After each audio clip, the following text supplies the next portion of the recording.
Sejam muito bem-vindos à Assembleia Legislativa do Estado do Paraná, que tem a honra de realizar em seu plenarinho a sessão solene alusiva ao Dia Estadual de Conscientização sobre Síndrome de Alienação Parental, por proposição da deputada Maria Vitória, aprovada por unanimidade por esta Casa de Leis. A Lei Estadual número 18986, que institui a semana e o Dia de Conscientização sobre a Síndrome de Alienação Parental, é comemorada anualmente no período de 24 a 30 do mês de abril. Também tem autoria da senhora deputada Maria Vitória. Para compor a mesa de honra, convidamos então a senhora deputada Maria Vitória, presidente desta sessão e proponente do evento, também autora da Lei 18986 de 2017.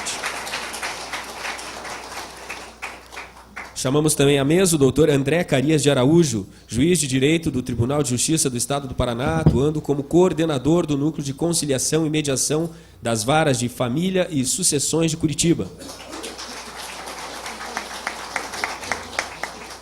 Também convidamos para a mesa o doutor Regis Rogério Vicente Sartori, promotor de Justiça das Comunidades e junto ao Núcleo de Conciliação e Mediação das Varas de Família e Sucessões de Curitiba.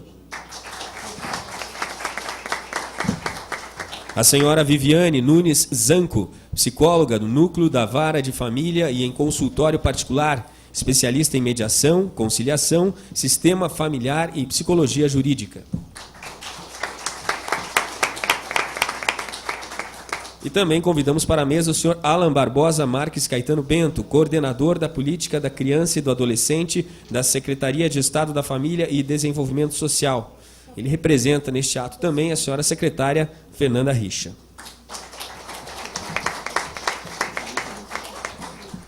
Anunciamos e agradecemos a presença a esta sessão solene do senhor ex-deputado estadual César Seleme, também dos vereadores de Rolândia, senhor Reginaldo Silva e vereador Rodrigão. Registramos também e agradecemos a presença do senhor Júlio Haus, que representa nesta sessão solene a senhora vereadora Kátia Dietrich, da Câmara Municipal de Curitiba.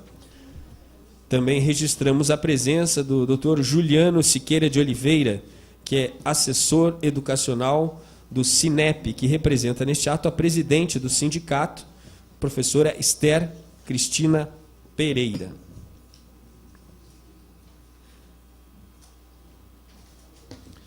Para a abertura oficial desta solenidade, com a palavra, a excelentíssima senhora deputada Maria Vitória.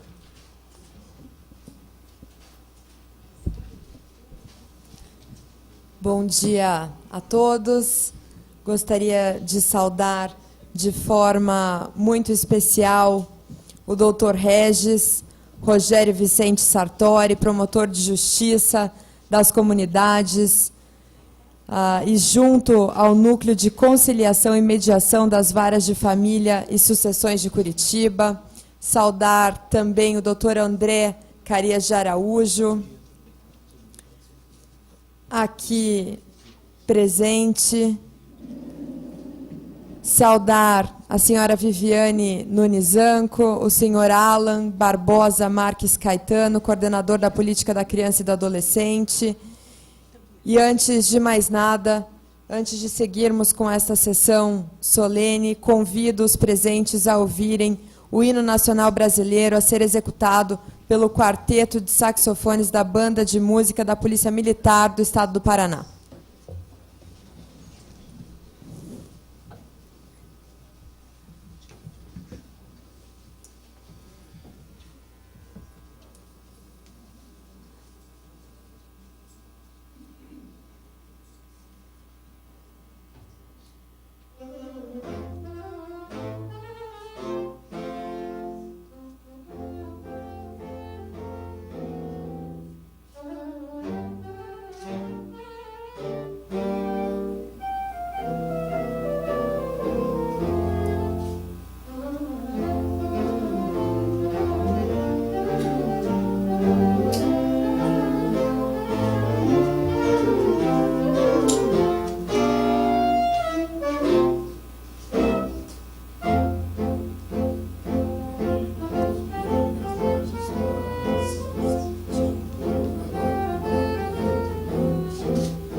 Senhoras e senhores, nós também registramos e agradecemos a presença a esta sessão solene da senhora Maria Aparecida Melo da Silva Losso, promotora de justiça do Núcleo de Mediação e Conciliação das Varas de Família. Com a palavra, a senhora deputada Maria Vitória. Sob a proteção de Deus, declaro aberta a sessão solene alusiva do Dia Estadual de Conscientização sobre a Síndrome de Alienação Parental. Neste dia, senhores, já com as autoridades da mesa devidamente cumprimentadas e a cada um de vocês, minha gratidão ao quarteto da Polícia Militar aqui presente. Também temos a ilustre presença de uma menina que está aqui, que eu vi aqui de longe, e neste tema tão importante que é a alienação parental. Eu agradeço a sua presença. Qual o seu nome? Giovana. Muito obrigada. Nossa pequena Giovana deve estar acompanhando o seu pai e é o futuro da nossa Polícia Militar. Já está aí bem encaminhada, né? Meus parabéns, bem fardada, enfim. Agradeço também as autoridades aqui presentes, já nominadas pelo cerimonial, e com carinho especial o Júlio Haus, que foi colega de turma da FGV em Relações Governamentais, comigo e com o Dr. Regis aqui presente. E lá atrás nós debatíamos muitos temas importantes para a governabilidade, para o governo do Estado do Paraná, enfim, dentre eles a alienação parental. Então, para mim é muito importante estarmos aqui juntos no dia de hoje, falando sobre este tema que tem sido discutido a nível nacional, e nós não poderíamos deixar de falar sobre isso no Estado do Paraná. Eu, que sou autora da Lei 18.986, que institui o Dia Estadual de Conscientização sobre a Síndrome da Alienação Parental. E, infelizmente, neste dia, no dia de hoje, muitos pais não poderão dar carinho e amor a quem tanto amam, né? Porque não sabem onde andam seus filhos. E o motivo é a alienação parental. O responsável por cuidar e zelar é o que bloqueia, é o que separa o filho do outro genitor, usando a criança tão vulnerável como um instrumento para atingir de forma vingativa o outro genitor, normalmente o que deu a causa da separação. Diante do crescente número de separações, segundo o IBGE de 2014, que cresceu 160% na última década, necessário se faz a proteção dos filhos, sendo estes alvos de disputa na pós-separação. O direito à integridade psíquica da criança e adolescente deve ser visto com cautela pelos pais, que não mais dividem o mesmo teto, de forma que a separação deve ser somente entre os cônjuges, os pais, e não os filhos. Sendo assim, o tema abordado vem a demonstrar a importância da Lei 12.318 de 2010, diante da crescente onda de divórcios, onde o denominado cônjuge alienador transforma a consciência de seus filhos mediante diferentes formas e estratégias de atuação com o objetivo de impedir, obstaculizar ou destruir seus vínculos com o outro genitor, denominado cônjuge alienado, sem que existam motivos reais que justifiquem essas condições. Em outras palavras, a prática da alienação parental fere os direitos fundamentais da criança de convivência familiar saudável, prejudicando o afeto nas relações no grupo familiar, constituindo abuso moral. Registra-se que a prática de alienação parental pode ser praticada tanto pelos pais quanto pelos avós do menor, ainda por aquele que não esteja entre os pais e avós, tem sob sua autoridade. Por isso, nobres colegas, a importância de se registrar que o dia 25 de abril é o Dia Estadual da Conscientização sobre Alienação Parental, em prol de uma convivência harmoniosa e saudável entre seus familiares, onde o grande objetivo é demonstrar a importância e a prevenção de que a lei da Síndrome de Alienação Parental, a qual vem agregar e complementar os direitos da criança e do adolescente durante o convívio familiar. Por fim, a lei visa garantir a segurança de que os filhos não serão apartados de seus genitores a fim de preservar o elo familiar. Diga não à alienação parental. Eu, principalmente, me preocupo com a primeira infância.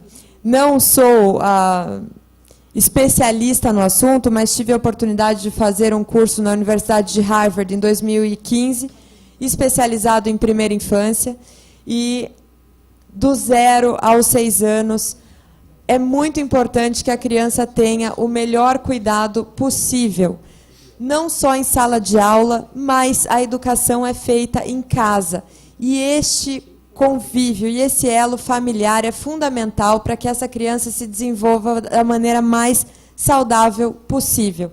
E eu sempre digo que nós, parlamentares, nós representamos os paranaenses, representamos todas as causas que nos vêm ao conhecimento. Porém, não somos especialistas em nada. Então, a sugestão desta sessão solene e de trazer estas autoridades aqui na mesa e a participação de vocês, das pessoas, é fundamental para que o conhecimento da psicóloga aqui presente, Viviane, do senhor Alan, do Dr. Regis, do Dr. André, eles sim é que sabem e são especialistas. Então, eu encerro agora a minha fala, porque não vim aqui para falar, e sim para aprender. Então, muito obrigada pela presença de todos vocês. É fundamental que essa Casa de Leis esteja a par do que acontece na nossa sociedade, e eu me coloco à disposição, e essa Casa de Leis também, para que nós possamos fazer o que for possível dentro do nosso alcance para ajudar a conscientizar as famílias de dizer não à alienação parental e formar uma sociedade mais saudável, uma geração mais saudável e mais feliz. Muito obrigada.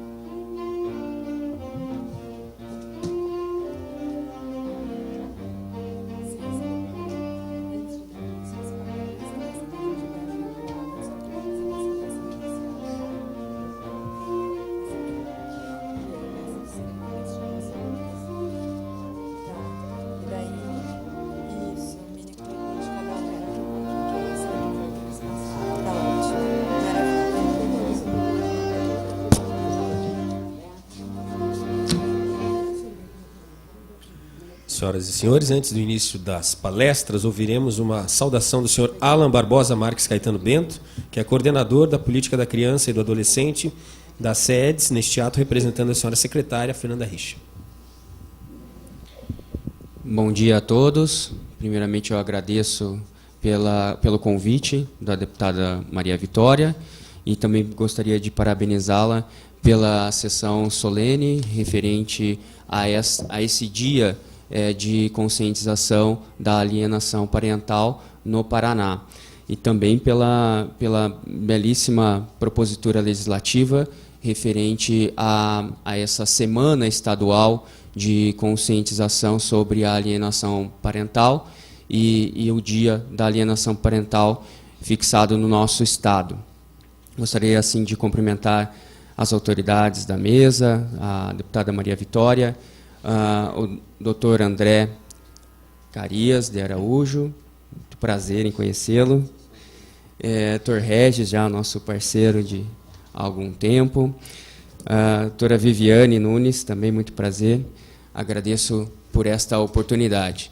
Eu estou hoje na Secretaria da Família e Desenvolvimento Social, e este tema é responsável pela área da criança e do adolescente no estado do Paraná, a política da criança e do adolescente. E este tema é um tema que permeia as nossas ações, não de uma maneira exclusiva, mas de uma maneira transversal, como deve ser. Muitas ações que realizamos, elas têm como intuito a garantia deste direito à criança e adolescente, que é a convivência familiar. E eu gostaria de ressaltar apenas algumas ações que ressaltam a importância desse direito à criança e adolescente. Como a deputada colocou, a primeira infância é fundamental para o desenvolvimento das nossas crianças e adolescentes, porque determina ou influencia o que elas virão a ser na fase adulta. E a gente tem essa preocupação enquanto gestores públicos, enquanto realização de política pública.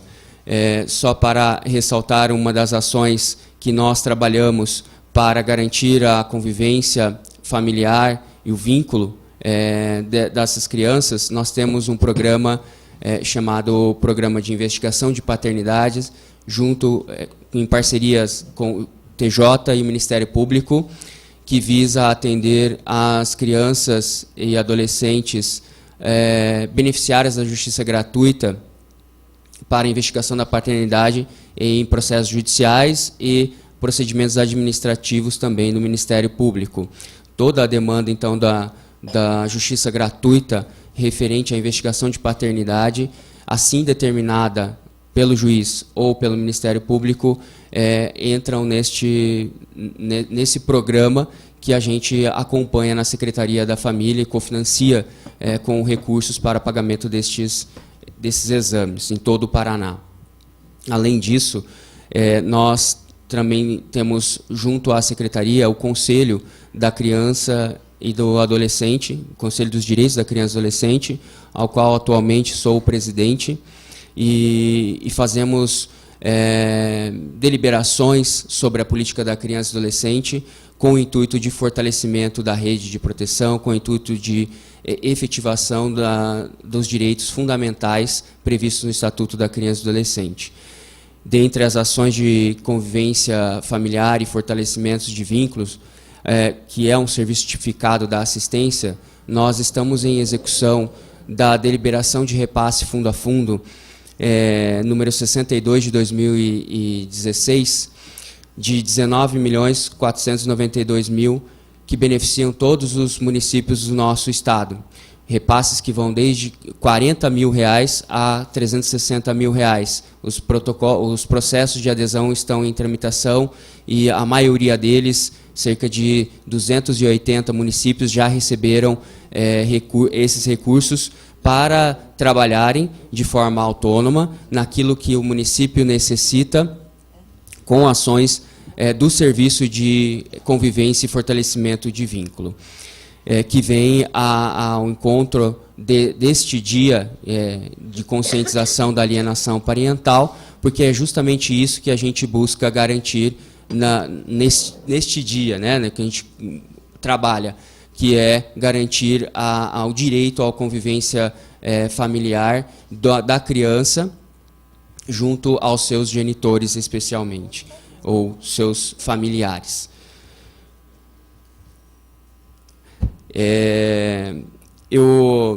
São várias ações que nós temos na Secretaria.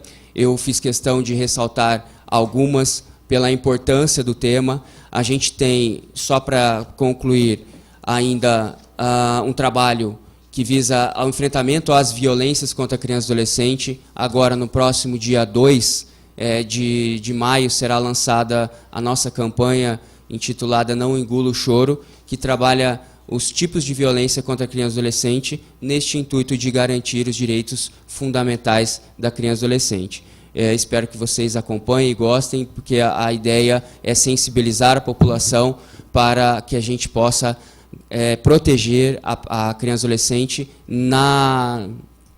na perspectiva da proteção integral prevista no nosso Estatuto da Criança e do Adolescente. Mais uma vez, eu agradeço a oportunidade e parabenizo a iniciativa da deputada Maria Vitória e desejo aí um bom trabalho a todos. Bom dia.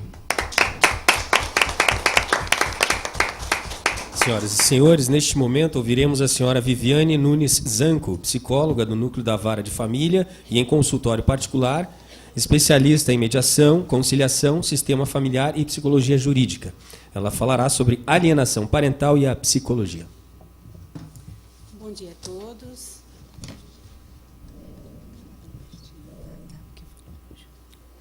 Bom dia a todos.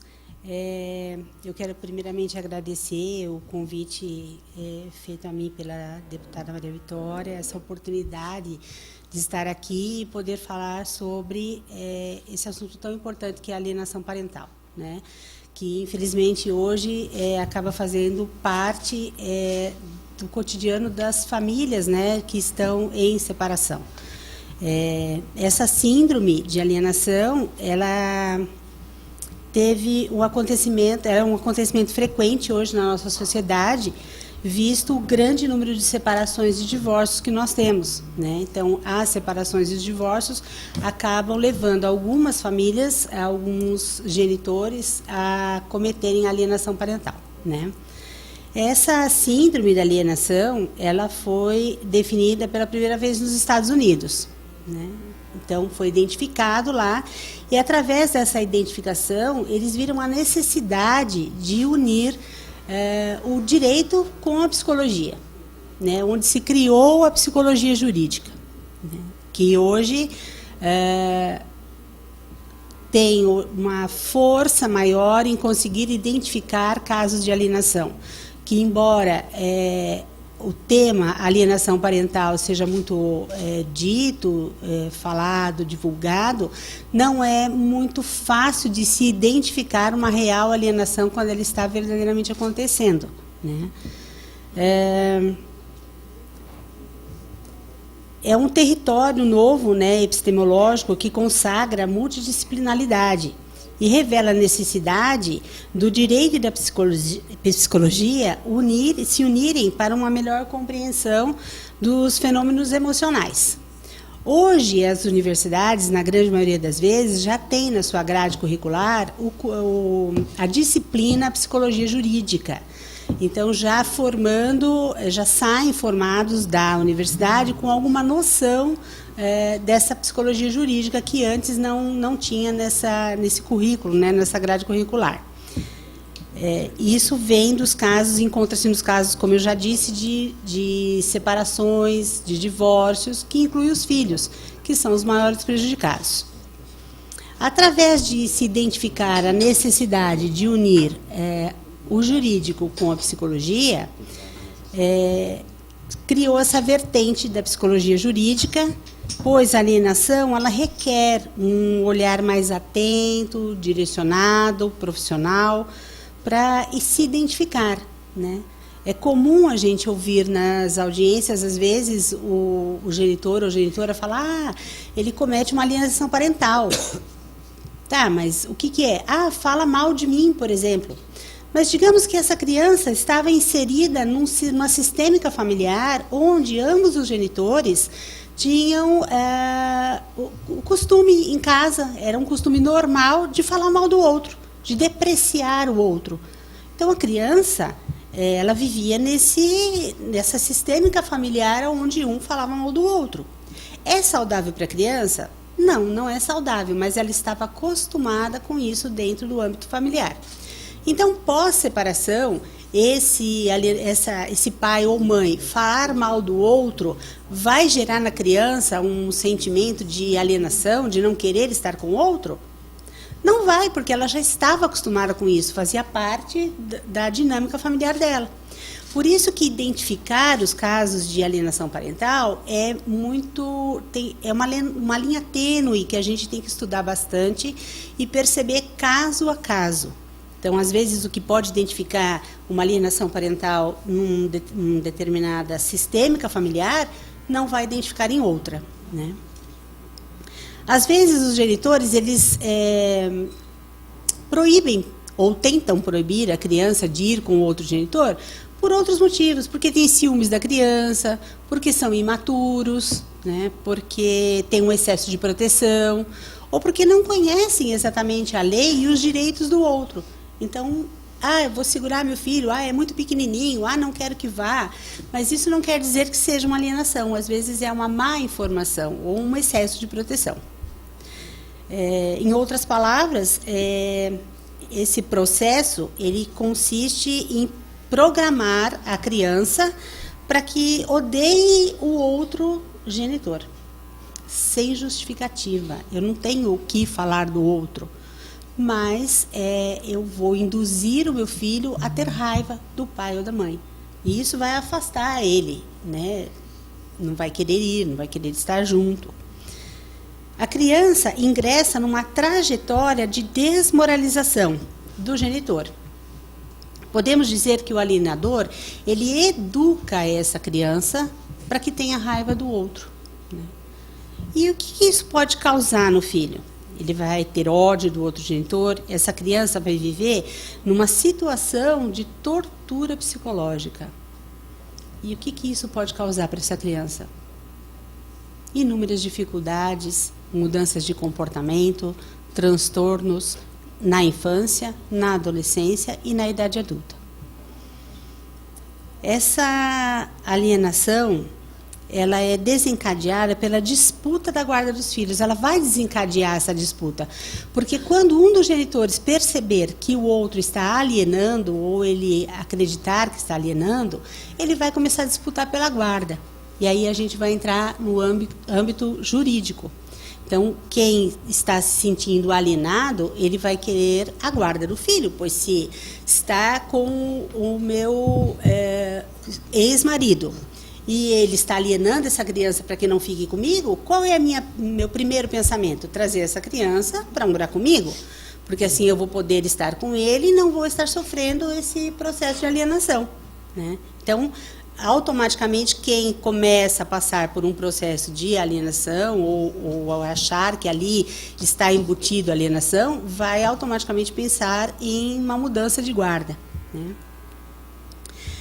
A alienação parental, ela pode estar embutida nos genitores de várias formas.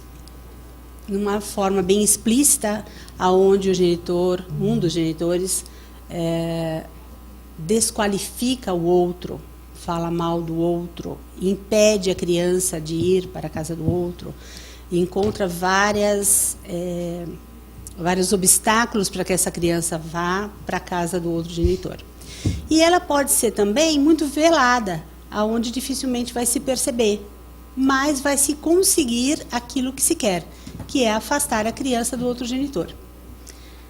A gente tem um fato real que aconteceu de uma mãe que a criança tinha um cachorrinho, né?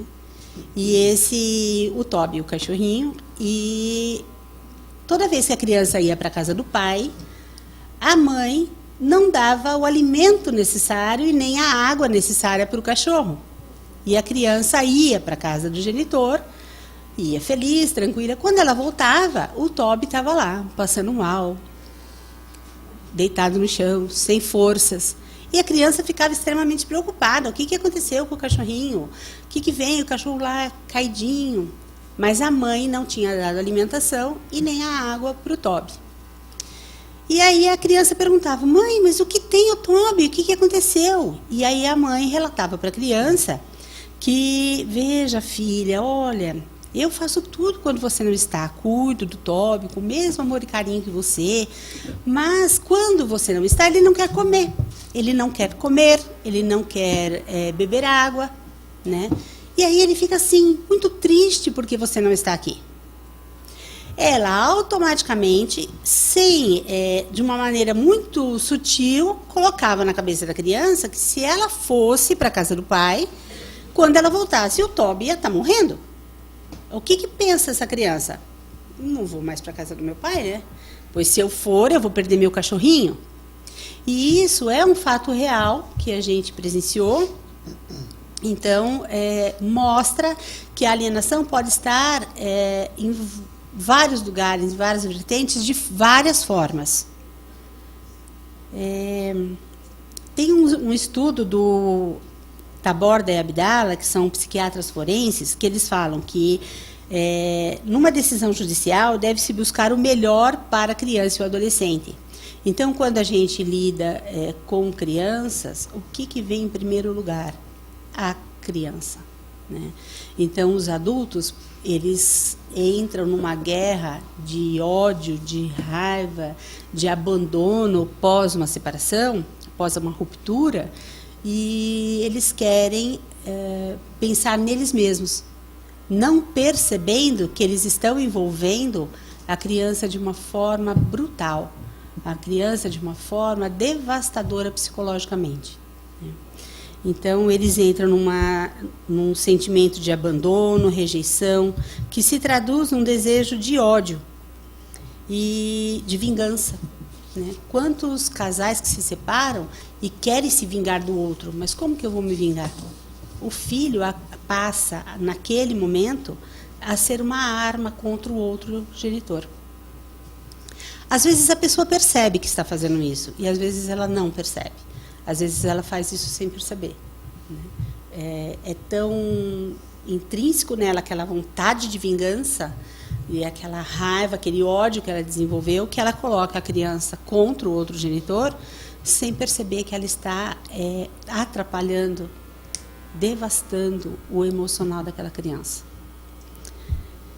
E isso nos causa grande preocupação, né? Porque toda criança pode passar por um momento de ruptura dos pais com uma dor, uma tristeza que passa, que vai passar.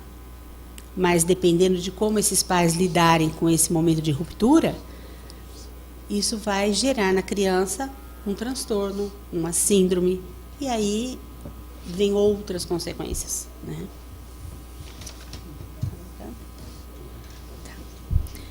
A gente tem também um psicólogo cognitivo educacional, o Gardner, que ele fala dá algumas dicas de como se identificar a alienação parental. Só que aí eu trago algumas dúvidas, alguns questionamentos meus, porque, como eu disse anteriormente, às vezes numa casa onde a sistêmica familiar é diferenciada, por exemplo, falo mal do genitor e a criança está acostumada, então quando ela ouvir falar mal, aquilo não vai caracterizar uma alienação parental. E nunca um episódio isolado vai nos trazer a noção de uma alienação. É como se nós tivéssemos que preencher um questionário. E nesse questionário, nós temos que ter vários itens positivos para que a gente comece a investigar a alienação parental. Então, nós poderíamos dizer sobre interceptar cartas e presentes, desvalorizar ou insultar o outro genitor, recusar dar informações para o outro genitor sobre escola, sobre saúde, esportes dos filhos, excluir o outro genitor do convívio, fazer como se fosse uma lavagem cerebral na vida dessa criança, para que ela passe a enxergar aquele genitor que, enquanto estava no lar, era amado, respeitado e querido pela criança, por uma figura que eu não gosto, uma figura que eu odeio, uma figura que eu não quero estar perto. Eu acho que isso é o que mais, tenho certeza, que isso é o que mais devasta o emocional de uma criança, onde é comum a gente ouvir falar: não quero ver meu pai, não quero ver, não gosto. E se você for investigar, se você for trazer isso à luz da psicologia, essa criança não tem um motivo real para não gostar do genitor ou da genitora. O que incomoda, a criança verdadeiramente não sabe. Ela vai trazer um discurso que ela está acostumada a ouvir em casa. Então, essa é a nossa preocupação da psicologia, de tentar buscar formas e estudos para que possamos identificar cada vez mais precocemente uma alienação parental, para que isso cause o menor transtorno e não venha devastar a vida dessas crianças ou adolescentes. Um pouco da psicologia é isso, e a gente poderia ficar aqui uma tarde inteira falando sobre o que a alienação pode causar, mas é o que eu trouxe para a gente conversar um pouquinho hoje. Eu agradeço a atenção de todos, agradeço mais uma vez a deputada Maria Vitória, e um bom dia a todos.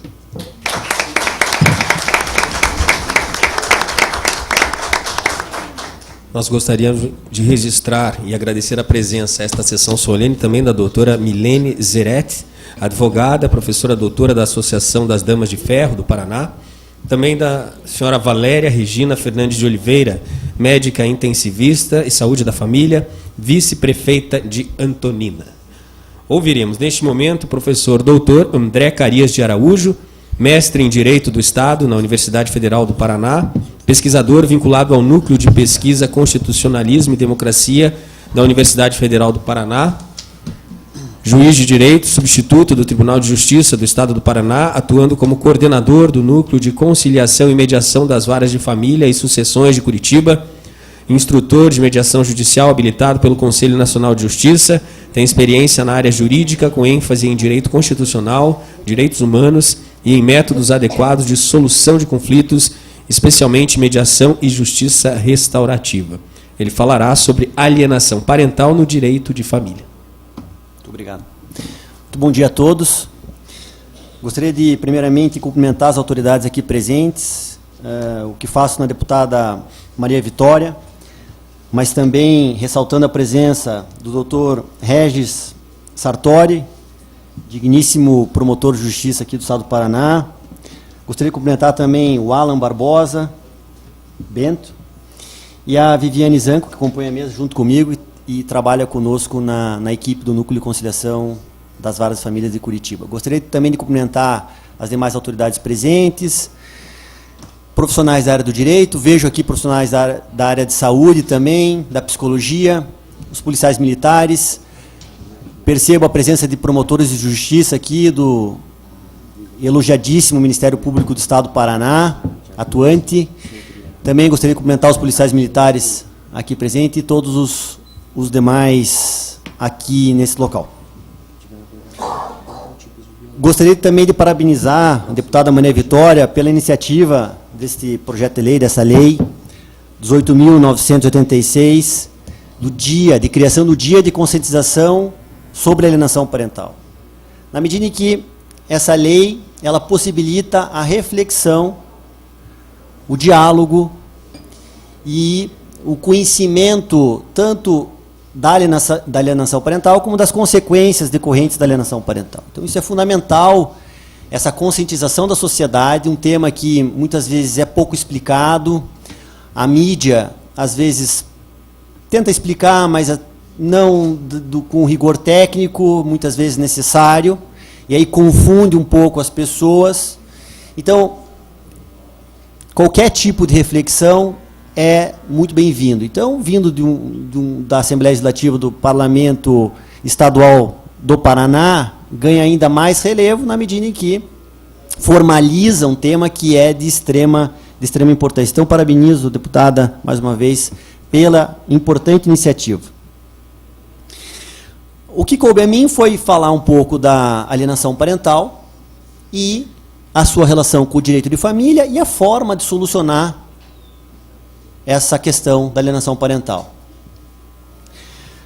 E, para iniciar, eu gostaria de esclarecer, já na linha do que a Viviane disse, do que seria, o que caracterizaria a alienação parental, que consiste naquela interferência na formação psicológica de uma criança ou de um adolescente, com dois objetivos: fazer com que essa criança ou esse adolescente repudie um dos pais, ou visando causar prejuízo à convivência dessa criança com um dos pais. Então, a alienação parental, basicamente é isso, essa interferência psicológica na formação dos filhos, de crianças e adolescentes, com esse intuito, que nem sempre vai ser praticada pelos pais, pode ser praticado por um avô, por exemplo, ou por quem tem a guarda daquela criança. por quem tenha a responsabilidade daquela criança. Então não precisa ser necessariamente praticado pelos pais. Basicamente, quando se faz isso, quem pratica esse ato praticamente mata um pai em vida. Um pai ou uma mãe em vida. Basicamente é isso. Gera-se um pai ou uma mãe morta-viva. Porque acaba-se com a imagem daquele pai ou daquela mãe, embora ele esteja presente, ele exista, e devesse atuar na formação daquele filho. Mas o alienador, então, ele acaba com a figura do alienado, praticamente como se matasse o alienado. É isso que causa na cabeça da criança. A síndrome de alienação parental surgiu nos Estados Unidos. Ela foi estudada primeiramente por um professor da Universidade de Columbia, em Nova York, o Richard Gardner, que criou essa terminologia síndrome da alienação parental. E aí, então, ele estipulou alguns níveis dessa síndrome, que poderia ser uma síndrome leve, média ou até grave. Então, foi isso que o Gardner fez. E aí, a partir disso, começou-se a distinguir a síndrome da alienação parental do ato de alienação parental, que são coisas distintas. Explico. Um pai, uma mãe podem praticar atos de alienação parental, mas isso talvez não se configure uma síndrome de alienação parental. Por quê? A síndrome é a consequência da alienação parental. Nem sempre os atos de alienação parental vão se transfigurar, vão se transformar numa síndrome de alienação parental. Então, a SAP, chamada SAP, síndrome de alienação parental, nem sempre é uma consequência direta do ato de alienação parental. São coisas distintas. E aí, então, a Lei 12.318 de 2010 veio regulamentar toda essa questão da alienação parental. E o que a lei faz? Ela enumera alguns atos, de forma exemplificativa, que poderiam caracterizar ato de alienação parental. Então, dificultar o contato da criança com o pai ou com a mãe, impedir a convivência, omitir informações pessoais, omitir informações a respeito da educação, omitir informações a respeito do quadro de saúde daquela criança, daquele adolescente. São exemplos, tão somente exemplos que a lei dá, mas não de uma maneira exaustiva. Ou seja, outras situações de alienação parental podem existir que não somente aquelas previstas na Lei 2.318. E dou um exemplo. Há um caso emblemático no Rio Grande do Sul, em que a mãe, querendo praticar o ato de alienação parental, ela se muda o domicílio de Porto Alegre para a cidade de Livramento, na fronteira com o Uruguai. Por que ela faz isso? Para dificultar a convivência do pai. Mas não foi somente a mudança do domicílio que chamou a atenção nesse caso. Por que ela escolheu aquela cidade específica de Livramento? Porque ela fica... a divisa dela com o Uruguai é basicamente uma rua. E aí, então, toda vez que o pai ia visitar o filho na cidade, a mãe fazia o quê? Cruzava a fronteira para o Uruguai, e aí o pai pediu uma medida de busca e apreensão dessa criança para o juiz, só que o juiz concedia, só que o oficial de justiça não conseguia cumprir a medida. Por quê? Porque o oficial de justiça não pode cumprir o mandado de busca e apreensão no país vizinho. Ele não tem autorização para isso. Então, depois de inúmeras, repetidas vezes, essa mãe foi advertida, depois foi aplicado multa para ela e foi tomada algumas medidas mais gravosas. A lei prevê também as consequências dos atos de alienação parental. E aí parte-se, por exemplo, de uma mera advertência, passando por uma fixação de multa, eventualmente uma requisição de acompanhamento psicológico ou psiquiátrico daquele pai ou daquela mãe, e até chegar numa medida mais gravosa, que seria a própria inversão da guarda, retirando-se a guarda do alienador e transferindo a guarda para o alienado. Não é? São as medidas que a lei prevê que o juiz vai aplicando gradativamente, na medida da necessidade de cada uma delas, na medida da proporcionalidade e da importância e da necessidade de cada uma delas. Obviamente, sempre com um apoio multidisciplinar de uma equipe de psicólogos, eventualmente de psiquiatras, tentando aplicar a medida mais adequada de acordo com as situações existentes no caso concreto. E é de extrema importância se perceber que, no caso de alienação parental, o alienado ele tem um papel fundamental nisso tudo, porque na medida em que o alienador começa a praticar os atos de alienação parental, muitas vezes, qual que é a postura do alienado? O alienado, algumas vezes, ele se afasta. Ele tem uma conduta passiva. Por quê? Muitas vezes, por estar desgastado com aquele conflito, por estar com receio de que aquilo possa configurar, eventualmente, um ato de violência doméstica, ou, eventualmente, não queira se incomodar com aquilo, o que ele faz? Ao invés de ele atuar efetivamente, que é o que se espera nesse caso, ele se afasta. Quando a postura deveria ser oposta. O alienado, por exemplo, começa a interromper as ligações telefônicas, por exemplo. Não se deixa o filho falar mais com o pai ou com a mãe, por exemplo, por conta de ato de alienação parental. O que deve o alienado fazer nesse caso? Insistir nas ligações telefônicas. Ainda que não esteja dando certo, obviamente que deve se comunicar o Poder Judiciário, mas além disso, ainda que as ligações telefônicas não deem certo para aquele filho, ele não deve parar de fazer aquelas ligações. Ele deve continuar fazendo as ligações, fazendo as tentativas, como uma forma de demonstrar para o filho que ele está ali presente, que ele vai lutar por aquele filho, que ele não vai desistir. Mas muitas vezes, infelizmente, não se observa isso. Um outro aspecto importante no que diz respeito à lei é lembrar que nem tudo caracteriza ato de alienação parental. Como eu disse, existem graus dessa alienação parental, e a alienação caracterizada no grau leve, muitas vezes, por exemplo, o filho querer ficar mais com o pai ou querer ficar mais com a mãe, não significa que esteja ocorrendo uma alienação parental. Às vezes, um filho se identifica mais com o pai ou mais com uma mãe e quer naturalmente permanecer mais com aquele pai ou com aquela mãe.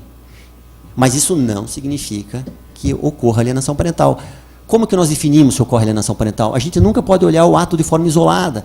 Deve-se analisar de forma conjuntural toda a estrutura daquela família e tentar se observar sistematicamente se aquele ato específico, em conjunto com outros atos ou em conjunto com outras circunstâncias, caracteriza alienação parental ou não. Não é tão simples verificar a ocorrência dessa alienação parental. Ela, de maneira isolada, pelo simples ato, não se torna possível. E aí, como já foi dito pela Viviane, as consequências disso nos filhos são muito gravosas. As consequências psicológicas, podendo chegar em alguns casos até na tentativa do cometimento de suicídio pelo filho. Tamanho sofrimento que esse filho sofre.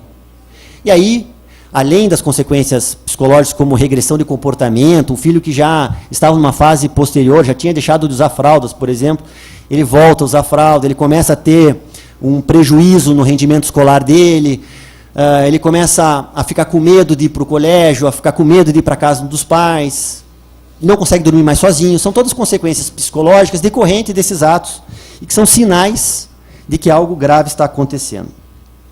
A gente sempre lembra que o divórcio psicológico e o divórcio jurídico são coisas distintas. O divórcio jurídico é aquele que se desenvolve dentro do processo no Poder Judiciário. Mas o divórcio psicológico, muitas vezes, ele começa antes do divórcio jurídico. Muitas vezes, quando o casal ainda está vivendo conjuntamente. São as fases do luto, ou as fases do divórcio que nós chamamos, que são 5 fases. Não vem o caso agora aqui por conta do tempo, mas, basicamente, são fases que as pessoas geralmente vão passando, que é o divórcio psicológico, e que começa já antes daquele divórcio jurídico. E mais, ele prossegue mesmo após o término do divórcio jurídico. Então, um divórcio psicológico pode demorar de 2, 3, 5 anos, 6 anos. Tem pessoas que não conseguem ultrapassar todas as fases de divórcio psicológico durante a vida inteira. O divórcio jurídico, ele pode ser mais pontual, 2, 3 anos. Às vezes menos, às vezes mais. Mas o psicológico, é importante saber, ele é muito mais complexo. E precisa-se, muitas vezes, da ajuda de um terceiro para, através de terapias, um profissional da área de saúde possa ajudar, auxiliar a se passar por esse divórcio psicológico. Qual seria a causa dessa alienação parental? Então, nós estamos falando de tudo isso, mas qual seria a causa? A causa é simples. Basicamente, existe uma diferença entre relação de conjugalidade e relação de parentalidade. A relação de conjugalidade é aquela que une o casal. Chama-se relação de conjugalidade. A relação de parentalidade é aquela que une o pai e a mãe e o filho. É uma outra coisa que não se confunde. Quando se rompe a relação de conjugalidade que une o casal, nada deveria ocorrer com a relação de parentalidade, porque são coisas distintas. Mas por que acontece tanto conflito na área de família? Por que acontece disputa de guarda, disputa de direito de convivência, alimentos, se ambos os pais querem o melhor para os filhos? Porque ambos os pais têm interesses convergentes em relação aos filhos. Ambos querem o melhor para os filhos, sempre. A não ser um caso patológico. Mas, em geral, os pais querem o melhor para os filhos, ou seja, os interesses deles são convergentes. Mas por que surge tanto conflito? Porque aquela relação de conjugalidade que une o casal, quando ela é rompida, ela não é muito bem administrada. E como ela não é bem administrada, ela começa a irradiar efeito para a relação de parentalidade, quando são coisas completamente distintas. O divórcio, a dissolução não estável, não deveria atrapalhar na relação de parentalidade. Atrapalha por quê? Porque os pais pararam de dialogar muitas vezes e, em razão da raiva, dos ressentimentos, de algumas atitudes de desrespeito, eles perdem esse diálogo e não conseguem mais arranjar as soluções de forma conjunta, cooperativa, como talvez antes tenha acontecido. Muitas vezes. Basicamente, é isso. E aí um dos cônjuges, por exemplo, pensa assim, ele não me quis mais, ou ela não me quis mais, então ele também não quer meu filho. Basicamente é isso. Começa-se uma disputa em razão da relação de conjugalidade, e o outro pensa, ela não quer mais, não me quer mais, ele não me quer mais, então não vai ter mais o filho também. Também não quer o filho.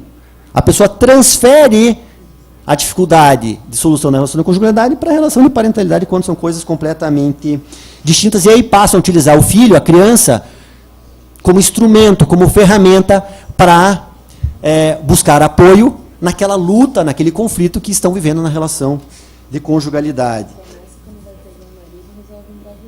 Também acontece isso, é verdade, deputado. E aí, acaba ocorrendo quase que uma concorrência pelo amor dos filhos.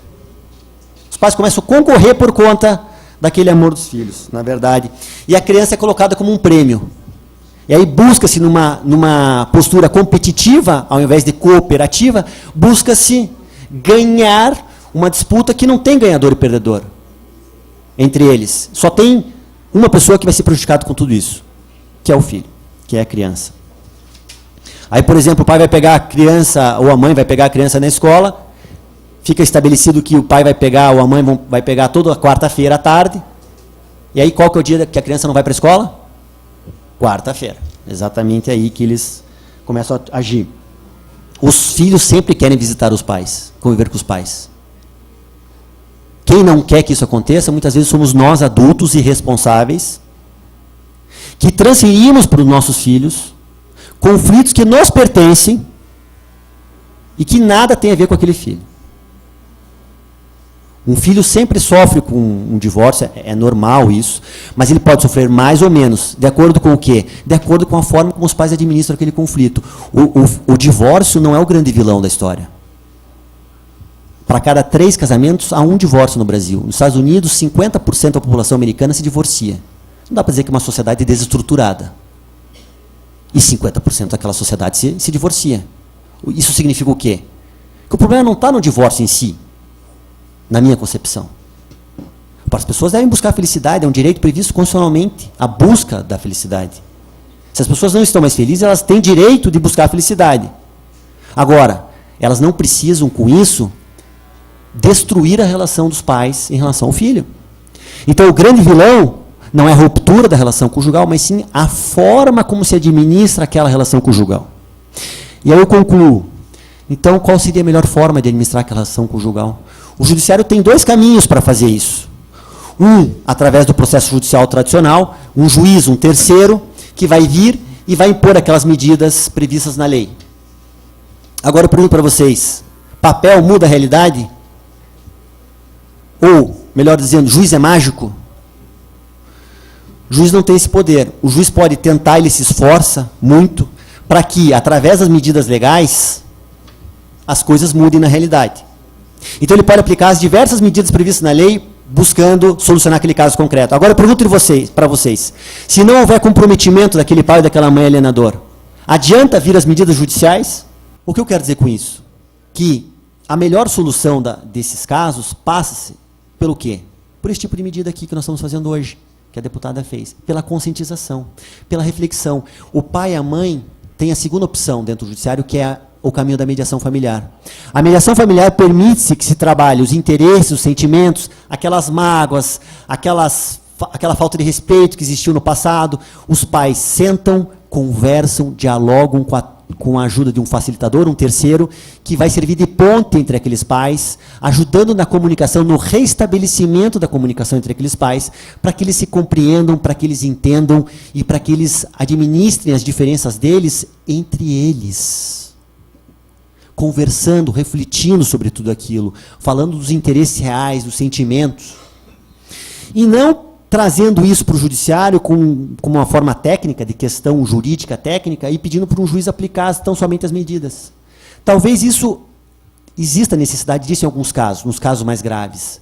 Mas naqueles casos leves e medianos que o Richard Gardner nos traz, talvez o caminho mais adequado fosse realmente o estabelecimento da comunicação, através da mediação familiar. Para que eles se compreendam, para que eles compreendam as diferenças, para que eles tratem o que precisa ser tratado.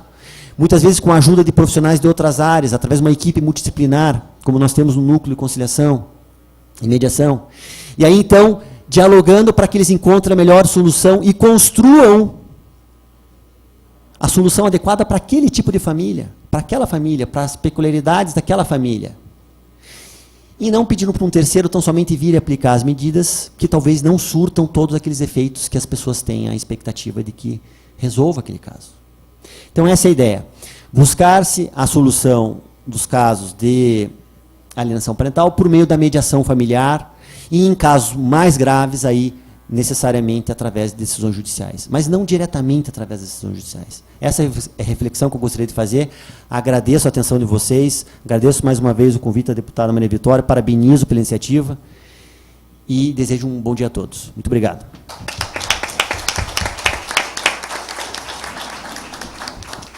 Senhoras e senhores, nós também registramos a presença nessa sessão solene da senhora Judite Sendko, representando a Undime, União Nacional dos Dirigentes Municipais da Educação. Também registramos a presença das senhoras Solange Kounag e Patrícia Cardoso, do Conselho Tutelar de Curitiba, Regional Matriz. Ouviremos agora o Dr. Régis Rogério Vicente Sartori, membro do Ministério Público Estadual, especialista em Direito do Estado pela Universidade Estadual de Londrina e Filosofia Política pela UniOeste, atuante na Promotoria de Justiça das Comunidades e junto ao Núcleo de Conciliação e Mediação das Varas de Família e Sucessões de Curitiba, com larga experiência na defesa direta dos cidadãos, intermediando para sanar questões que têm impacto direto na vida das pessoas. A palestra dele será sobre pais, escola e alienação parental. Bom dia a todos. Quero agradecer primeiramente à deputada por esse importante projeto que afeta toda a população paranaense. Isso foi de uma sensibilidade, deputada, que de fundamental importância para todos os órgãos, não só para aqueles que atuam na lide forense, na área da psicologia, na área da medicina, mas para as famílias do Estado do Paraná. Porque de um evento desse vão surgir outros eventos e outras políticas, tanto das instituições privadas ou públicas, quando se fala na questão escolar. Agradecer à mesa, ao Alan, já conheço de outras oportunidades, o doutor André, que é um juiz que eu aprendi, e é uma excelente pessoa, eu aprendi a trabalhar com ele, da sua sensibilidade também no trato dessa atuação no direito de família. A Viviane também, né, com a sua voz calma, sempre paciente e que atende às nossas demandas como pessoa e como profissional. Agradecer a todas as entidades públicas e privadas, representantes de escolas, conselheiros tutelares. Quero agradecer a Judite, a minha amiga pessoal, secretária municipal de Educação de Palotina, já há mais de 12 anos, né, Judite? Como Maringá, deputada, e Curitiba, e Palotina está entre as 10 IDHs do Estado do Paraná, né, mostrando que é possível fazer um Brasil melhor. E nós vamos tratar aqui, pessoal, minhas colegas promotoras, doutora Maria e doutora Cristiane, também colegas que atuam também na área do direito de família aqui em Curitiba. E nós vamos tratar dessa alienação parental, mas relacionado à escola. tem muito pouca coisa escrita a respeito dessa dinâmica entre alienação parental e escola. Nós sabemos que a escola hoje ela é uma instituição importante para nós. Nós sabemos que ela tem uma função de prestação de serviço, uma função econômica dentro da nossa sociedade, faz parte de um tempo que a criança passa lá na escola. Nós temos um orçamento público, tanto nacional, estadual ou municipal, direcionada à Secretaria de Educação, relacionada às escolas, aos professores. Por outro lado, nós temos também essa família, que é a sociedade, que é o primeiro lugar de humanização da pessoa e da sociedade. É o lugar de vida e de amor. É a primeira sociedade natural. E essa sociedade, pela lei civil, ela pode ser dissolvida através do divórcio. Pessoal, nós temos, deputada, praticamente, onde o doutor André atua, a Viviane, eu, a doutora Maria atua, nós temos 8.500 processos passam por lá anualmente. Significa que 8.500 vezes 2, porque são duas partes, 17 mil pessoas passam aqui do nosso lado, aqui no núcleo de conciliação, né, das varas de família. 17 mil pessoas, fora os outros foros descentralizados do estado aqui do Paraná, mas principalmente de Curitiba. No Ministério Público do Estado do Paraná, 30% dos atendimentos dos promotores de justiça, que dão 34 mil atendimentos no Estado do Paraná, são relacionados a direito de família. Então, nós temos esses dados. Então, essa situação do divórcio, né, que afeta muitas vezes os filhos, né, ela se relaciona com a escola. Segundo as pesquisas realizadas, né, a separação afeta, muitas vezes, a criança ou adolescente. E, como o doutor André colocou, tem gradações. Às vezes, nós teremos uma separação, um divórcio que não afeta a criança, muitas vezes, a criança ou adolescente. Mas os dados, as pesquisas escolares indicam que ocorre uma diminuição do rendimento escolar, a criança fica com mais agressividade. Isso são patamares. Porém, aqueles casos gravíssimos de alienação parental podem trazer prejuízos, como a psicóloga colocou, gravíssimos não só para a criança, mas com relação na vida adulta. Na Inglaterra, nós temos os dados das pesquisas, de 11% a 15% ocorre efetivamente alienação parental nos divórcios. Então, esse conceito de alienação parental está previsto em lei, né? Já foi colocado aqui a sua conceituação, esses dados, e que nós não vamos tratar aqui, porque muitas de vocês sabem melhor do que nós esses conceitos.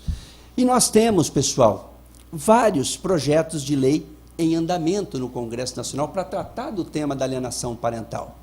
Por exemplo, nós temos um projeto lá que diz que, primeiramente,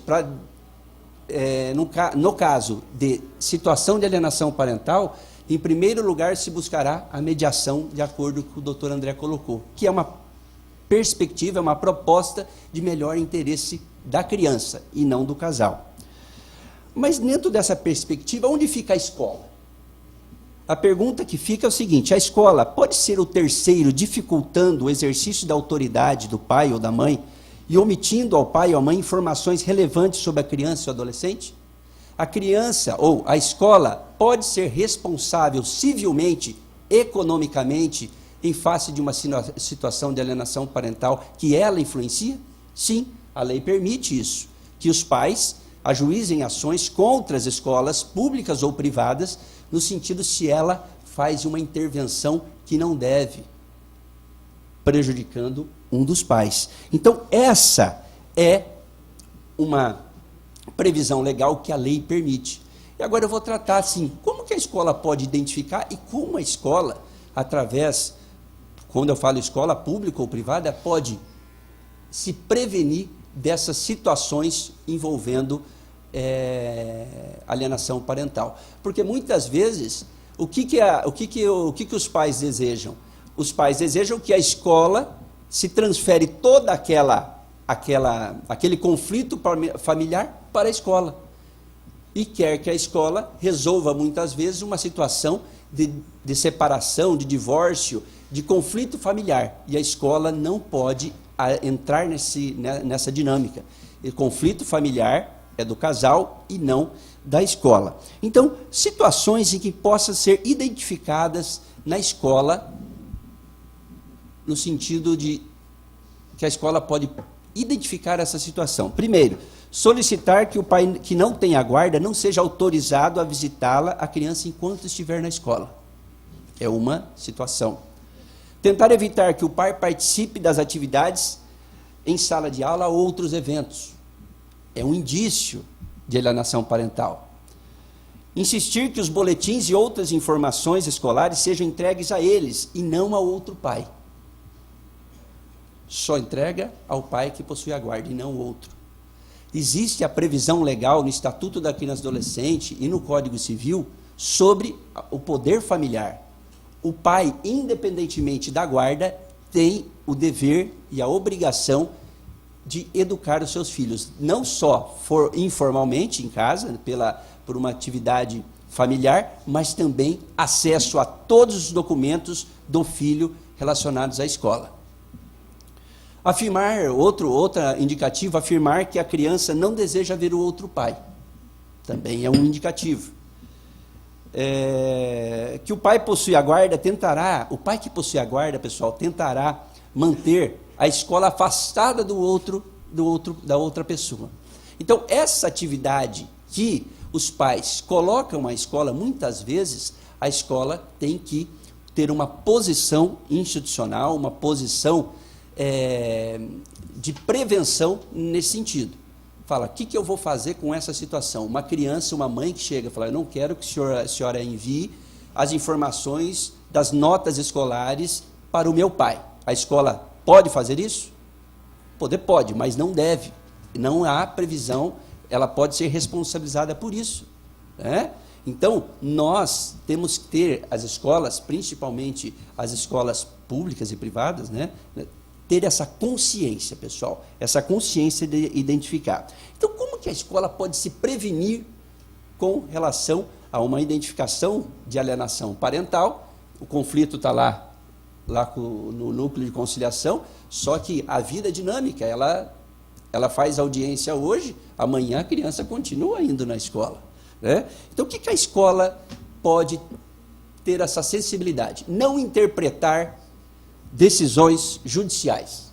A escola tem que estar claro a posição do Poder Judiciário, do acordo, principalmente ou da decisão do juiz, ou do acordo realizado pelas partes. Porque a parte pode chegar na escola e falar, meu filho, o pai não pode ver o meu filho. Tá? Não pode, mas onde que existe uma decisão a respeito disso? Onde que está o Poder Judiciário, o juiz? Tem assinatura lá do Dr. André determinando isso? Então, não tente interpretar decisões judiciais. Ela tem que ser clara. A única situação que se pode suspender ou o pai não ter acesso à criança na escola ou alguns dados escolares é a suspensão do poder familiar, que é uma situação de gravíssima situação que vai ser decidido lá pelo juiz ou da família ou juiz da infância e da juventude.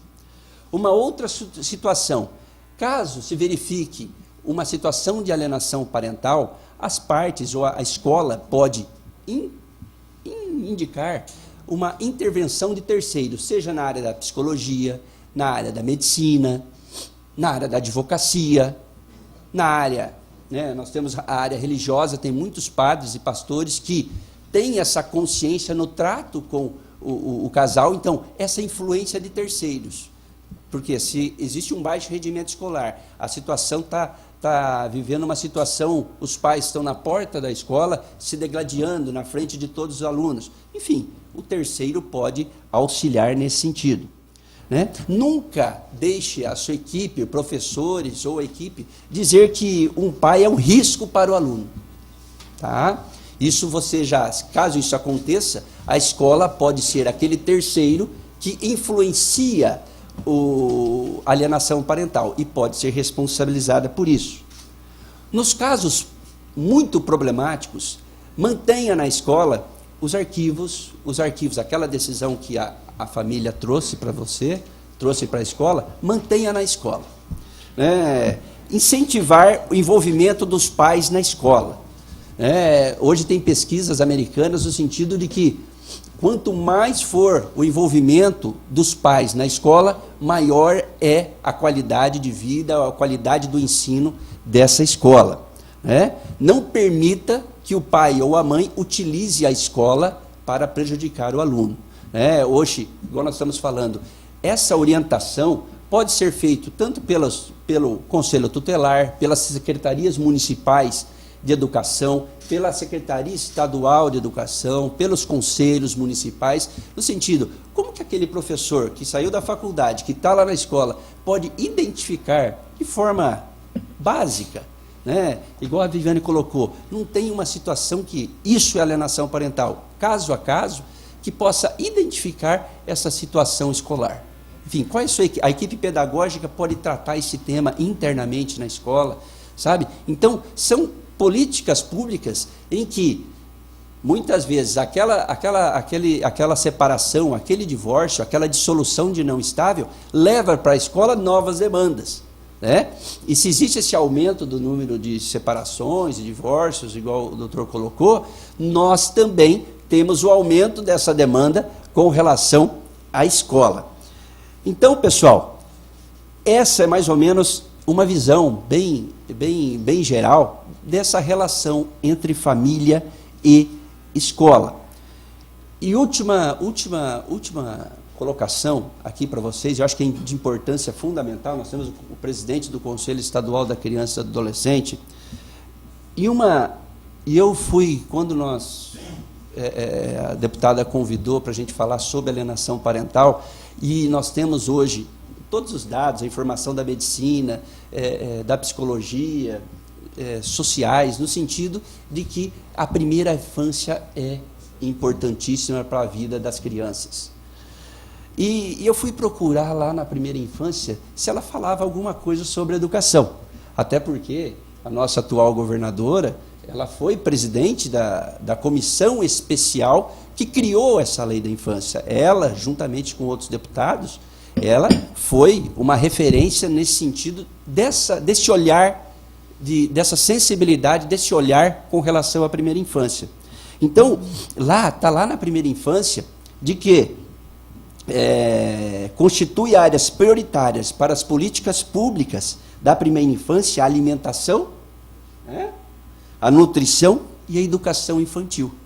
Sabe? Então, essa dinâmica da lei da primeira infância, aliada à escola e aliada à família, isso está no poder dos municípios, dos estados, das escolas privadas, essa atuação na questão da primeira infância.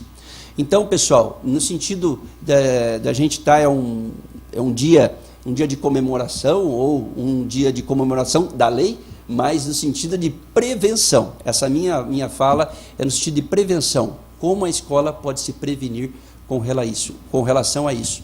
E a escola se prevenindo, pessoal, você está fazendo uma prevenção econômica com relação à escola, mas também atuando na proteção da criança e do adolescente, que existe uma previsão legal, constitucional, que todo mundo sabe que é a proteção integral da criança e do adolescente em todas as áreas. Então, quero só agradecer a oportunidade, agradecer a todos aqui pela presença e saber que nós estamos à disposição de vocês para eventuais colocações, eventuais dúvidas posteriormente. Tá bom? Muito obrigado a todos e bom dia.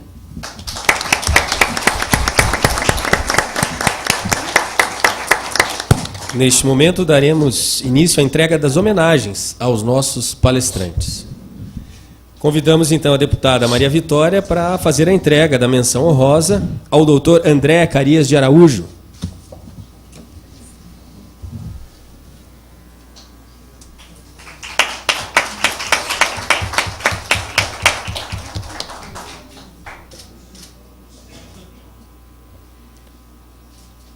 Convidamos agora para fazer a entrega ao doutor Regis Rogério Vicente Sartori.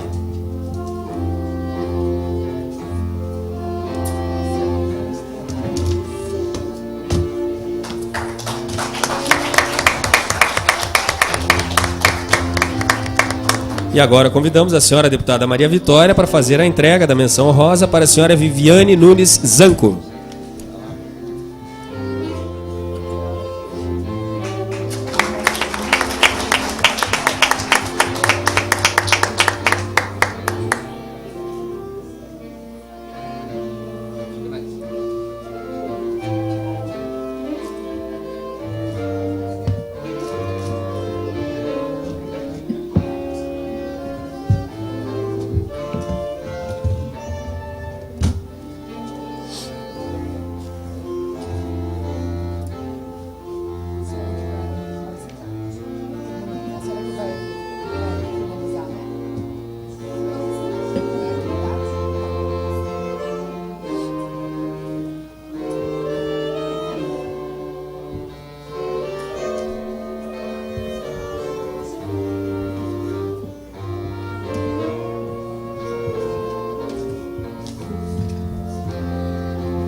Agradeço a presença das autoridades, dos integrantes do quarteto de saxofones da Banda de Música da Polícia Militar do Paraná, sob a regência do maestro segundo-tenente Eliseu, bem como dos demais que compareceram honrando e dignificando o Poder Legislativo paranaense. Agradeço aos palestrantes de hoje por dividirem seu conhecimento conosco e pelo brilhante trabalho que exercem em suas funções. Convido, neste momento, os presentes a ouvirem o hino do Paraná, após o que declaro encerrada a presente sessão solene. Muito obrigada.